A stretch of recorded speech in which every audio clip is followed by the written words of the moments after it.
Hello, and welcome to another episode of My Friend the Rainbow Circle, another weirdly lighted episode of My Friend the Rainbow Circle.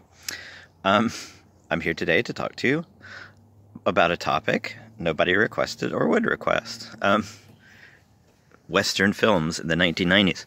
I thought about this topic just because I was watching EWWC, which is the Edinburgh World Writing Conference. Not ECW, that's a very, very different thing. There was a panel on the future of the novel or the death of the novel, which was always an interesting, fascinating topic. And Nathan Englander, in a different panel, said if the novel's going to die, let it die. And so my position, because everyone's clamoring to know for sure what I have to say, is that it's a form that serves an audience. If the audience doesn't want it, then we don't need to be precious about it. It's a form that came up with the development of a middle class for a convenient form to read books with. If they still want it, we still make it. If they don't want it, we don't make it. That's just the nature of forms of writing. Storytelling will always exist. But that made me think of Westerns, because that is a very interesting, specialized genre that goes out of fashion cyclically, comes back for a little while, then goes out of fashion cyclically.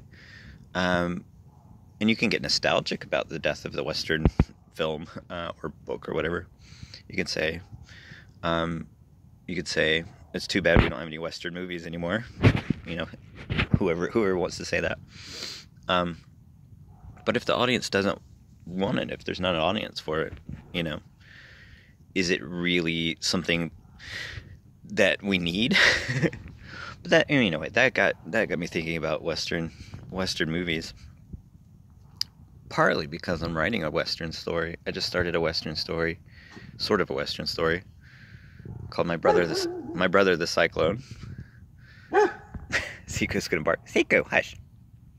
Seiko, come here. Come here.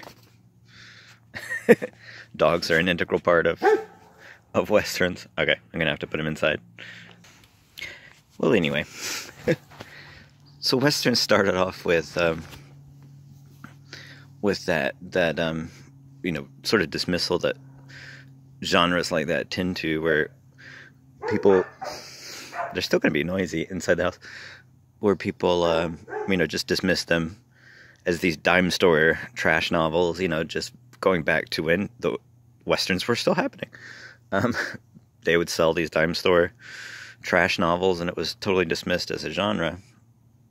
And then, just as most genres do, you can look at any other genre. I don't love the term genre because it's abused terribly, but you can look at any other genre. It goes through that sort of cycle. Sci-fi, fantasy, that kind of thing. Where you have, that period where it's just mass marketed. The novel itself was like that. This is why it's an interesting parallel. The novel itself was this low-class, mass-marketed thing. For the middle class, easy to carry, it was a form designed for a particular market. And then, Westerns, you had some of the great works of Western literature.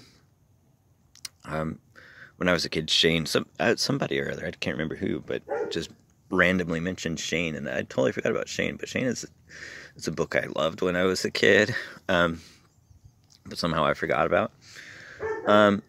So you have, books like that, just cyclically over the years, they'll sort of rise up in esteem, and then we'll kind of forget about the genre.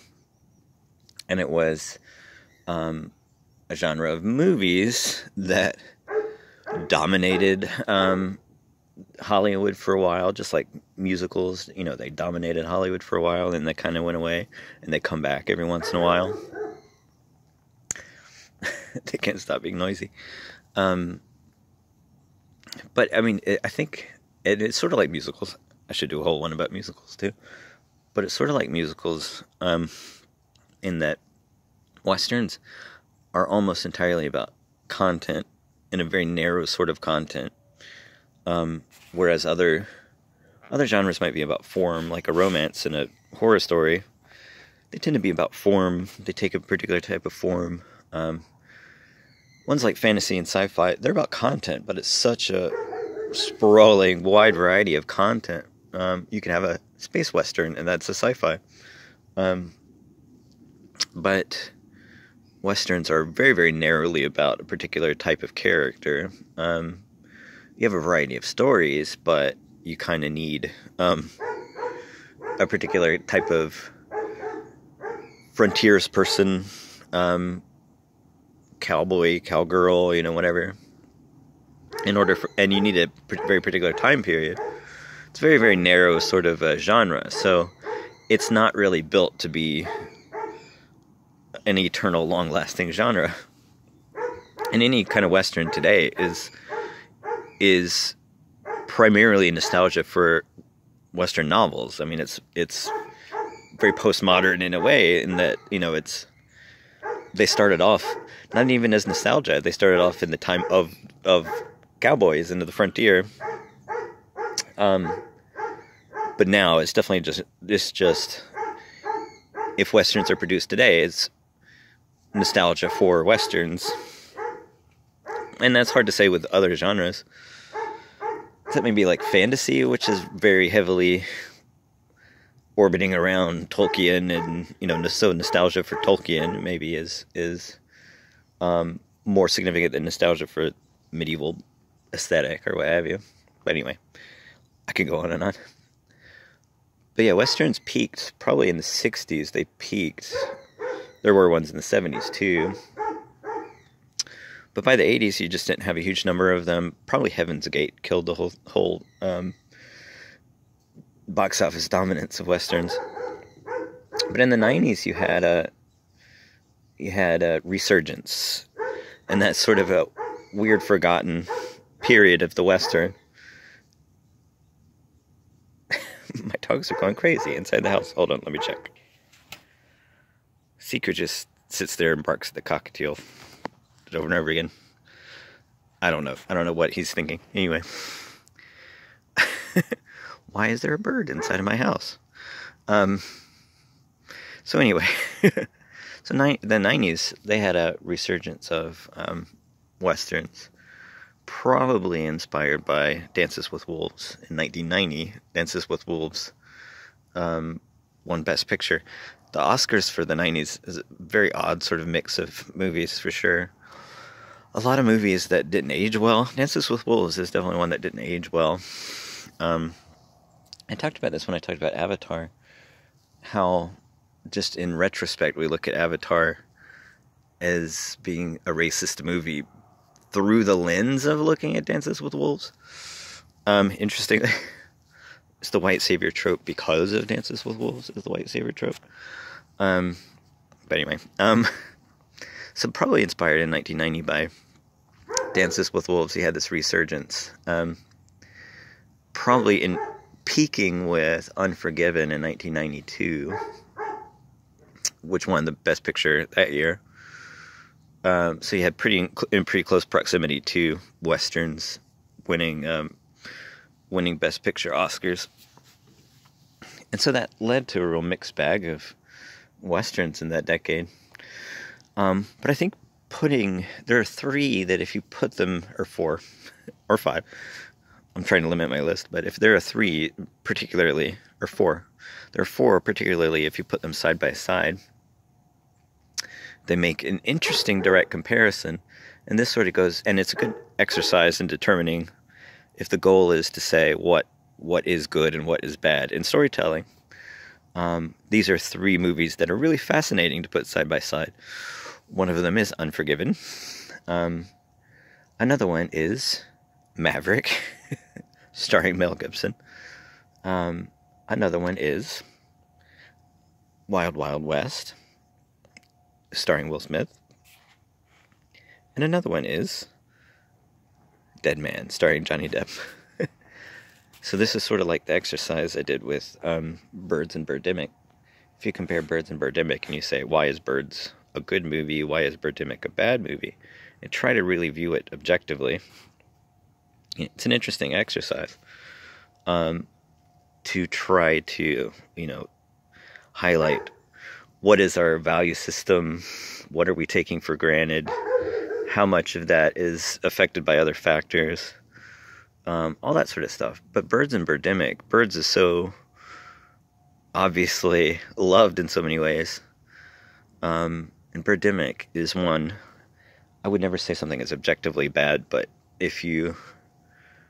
Birdemic might come as close as you can get to all of the measures of a bad movie being bad. Not objectively bad. You can still enjoy it, but if you look at those 4 movies, especially if you compare Unforgiven, which got the Oscar, and it's, widely loved and praised movie.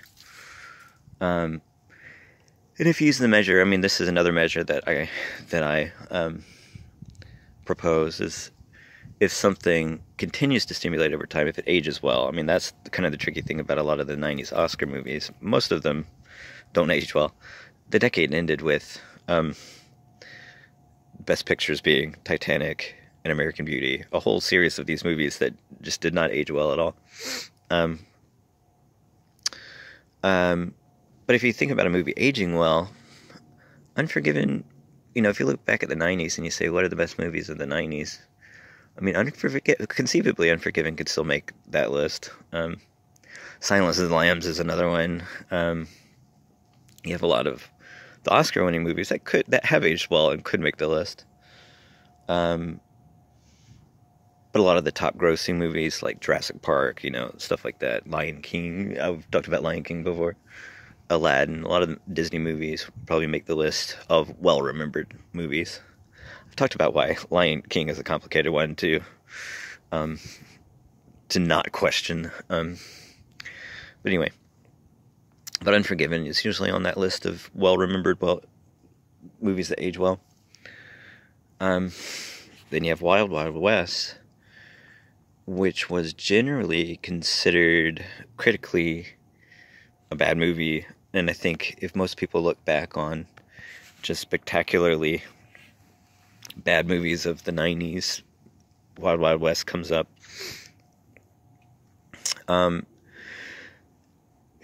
It takes a lot of strange sort of risks and does a lot of strange things.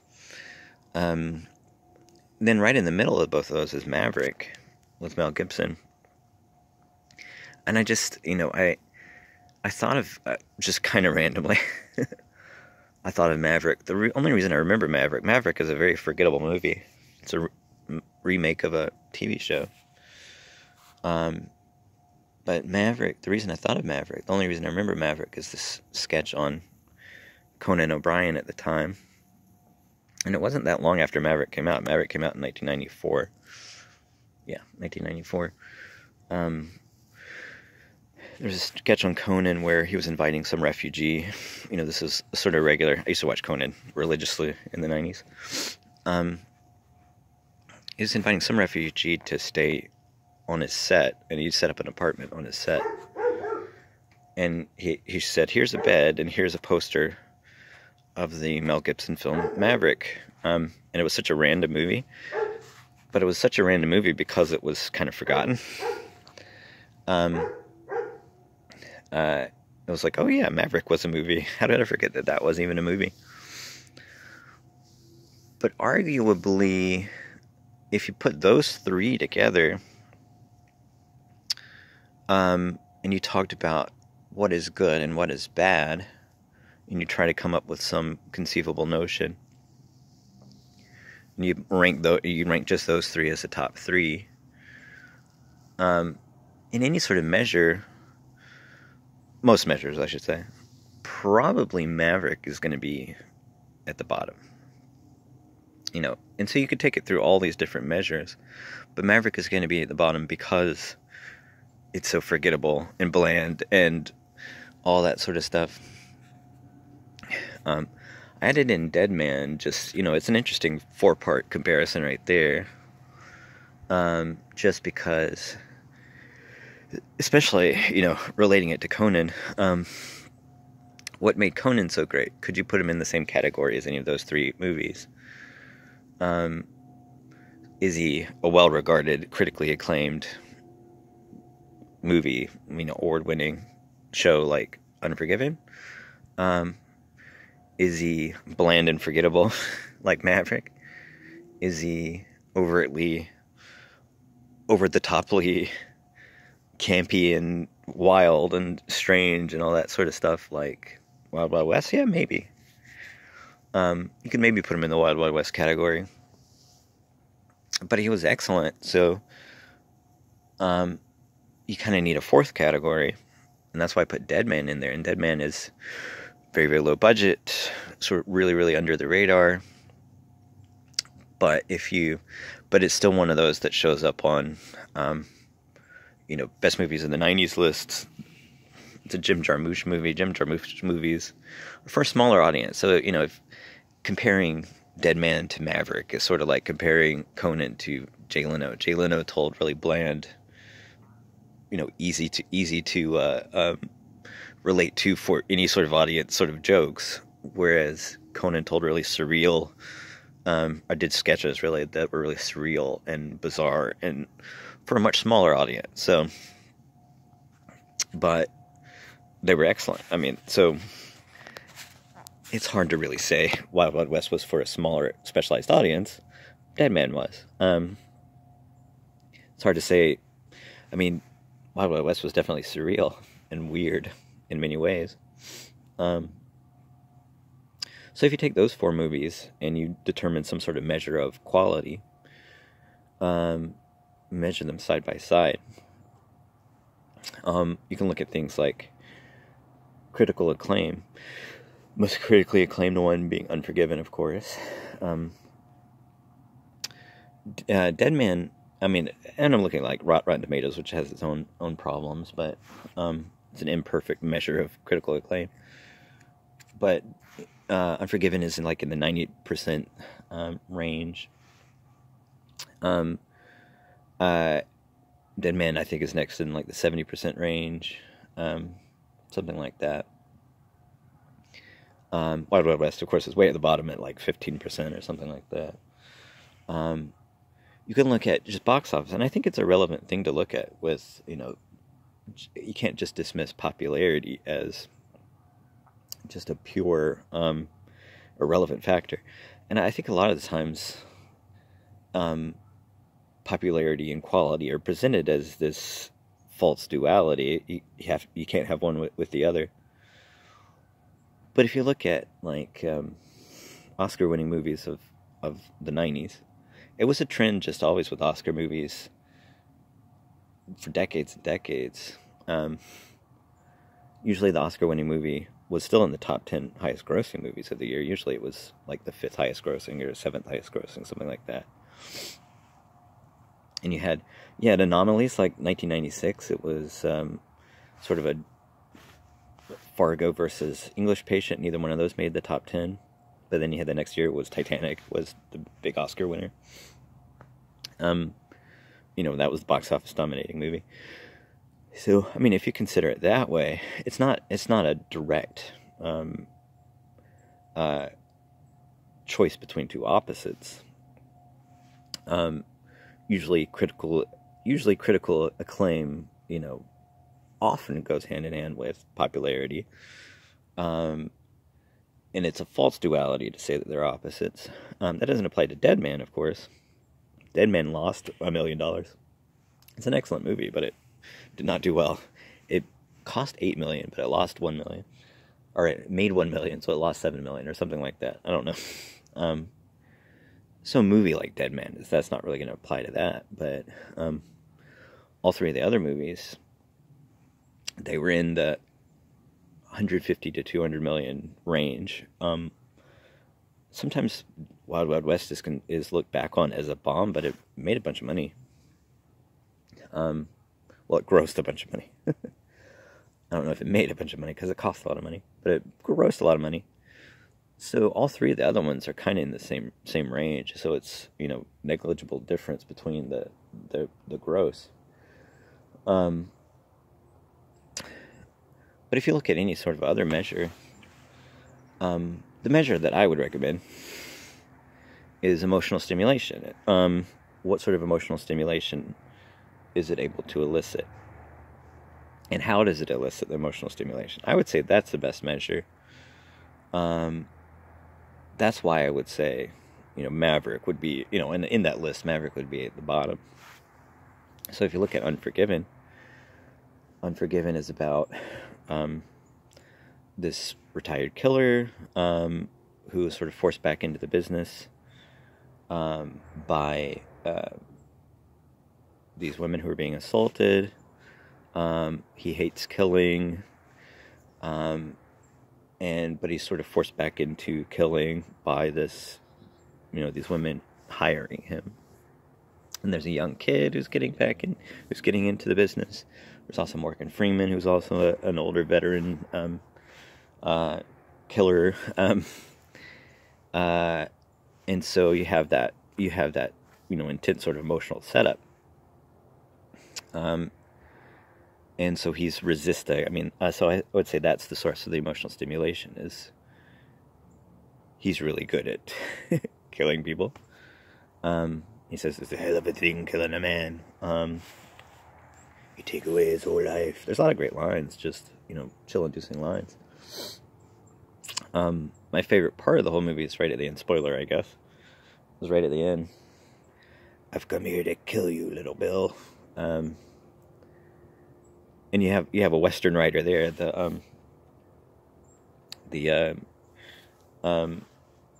guy writing the dime novels is there.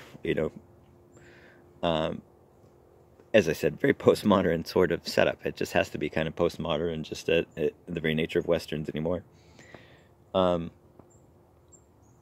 But it's this very tense standoff right at the end between Gene Hackman and Clint Eastwood. A lot of great actors in that movie. So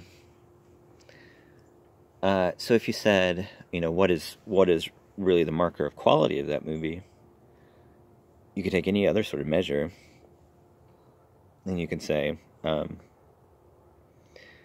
is it originality? Well, it's not a very original story. It's basically Shane. Unforgiven is a variation on Shane. It's not really that radically different from Shane. Shane is great. Unforgiven, I very much enjoy that movie. Is it biographical? There's another measure that you can apply to it, and that's a sort of valuation system that has come back into vogue lately.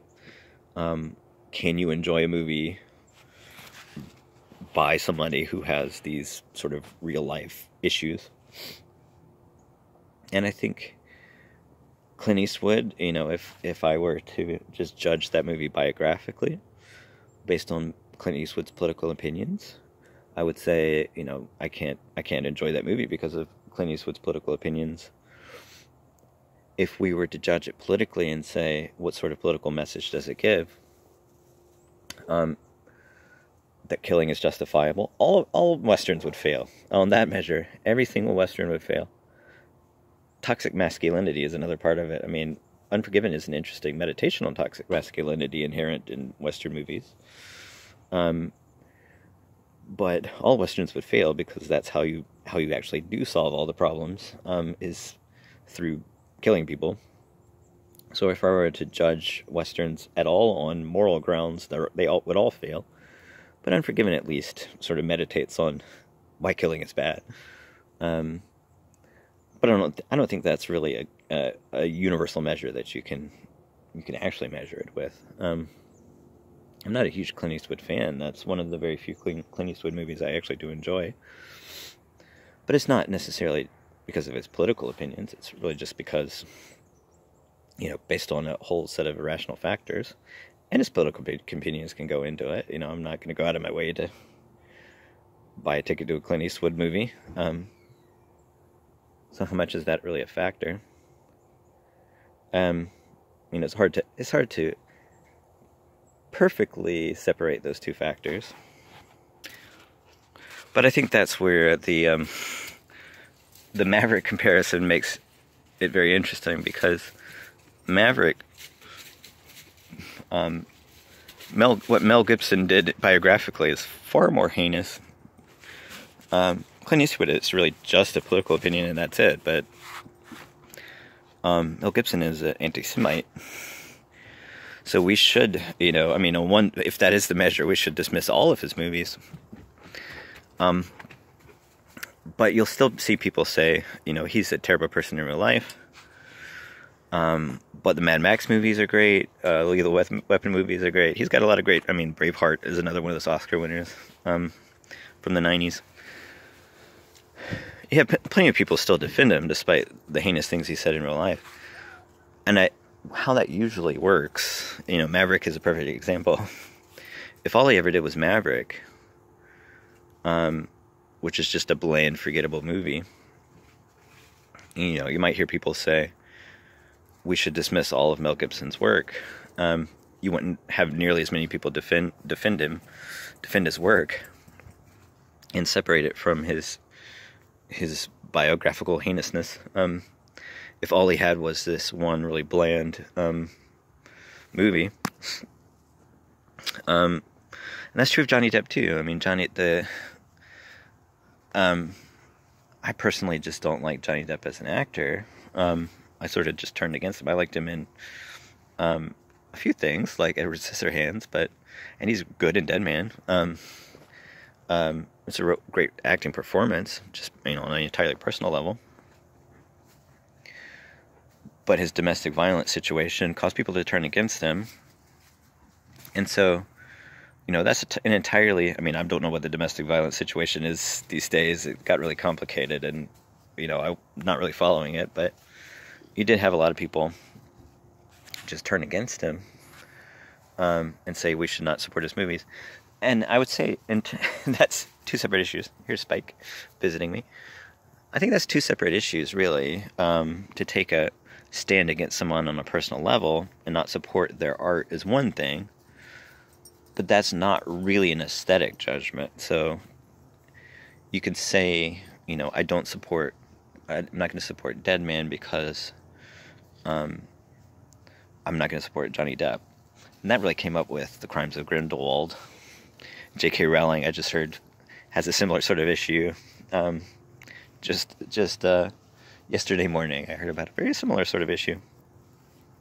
After I made my Harry Potter video. She has a very similar sort of issue, like a really unfortunate political position she's taking, and people wanting to turn against her. And arguably, that's two separate things. One thing is taking a position against someone based on their beliefs, not supporting them financially, or not supporting them, you know, by recommending their books or movies or what have you. But that's not really an aesthetic question to say, you know, this is bad because the person is bad. So, but because it's such a subjective issue, can you really say you can really objectively look at a Johnny Depp performance without the consciousness of you know, who he is as a person? And it's hard for me to look at it objectively because I didn't really like Johnny Depp to begin with. I mentioned Tusk the other day and how he kind of ruins that movie. It's not a great movie to begin with. It's an enjoyable movie. It's in the Wild Wild West camp of, you know, camp of camp. But, you know, if I were to watch it again, I would fast forward through the Johnny Depp parts. But can I really say that I don't enjoy Johnny Depp performance because of who he is as a person, or just because I don't like his acting? Is it an irrational, visceral response, or is it a visceral response contextualized by his biography? That's why, you know, just on the aesthetic grounds, that's why arguably starting with your visceral response, just your subjective visceral response, functions more effectively as a measure. Because if you look at somebody like Mel Gibson, arguably the most heinous of of the people in question. And,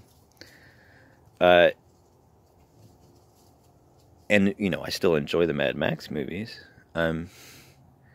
Is my visceral response to the Mad Max movies affected negatively by my recognition of who Mel Gibson is?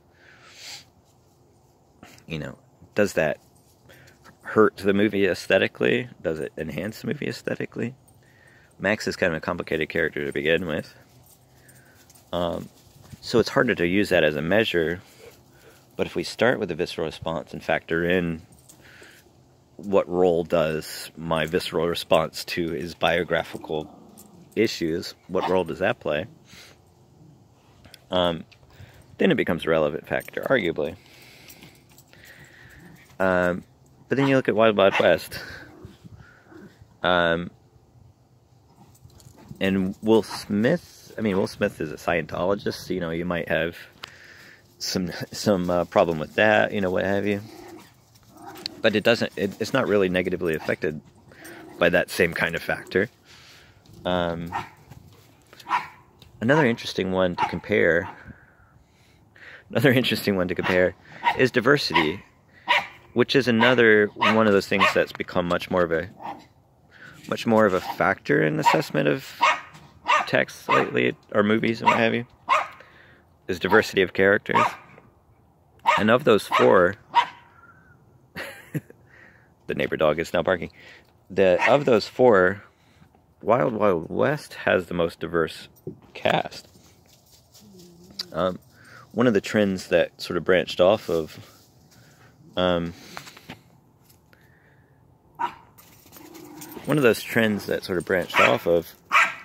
Dances with Wolves is sort of the Native American apologist Western. And so we look back on Dances with Wolves as a very awkward, heavy-handed failure to actually do that, because it's still the white savior trope. And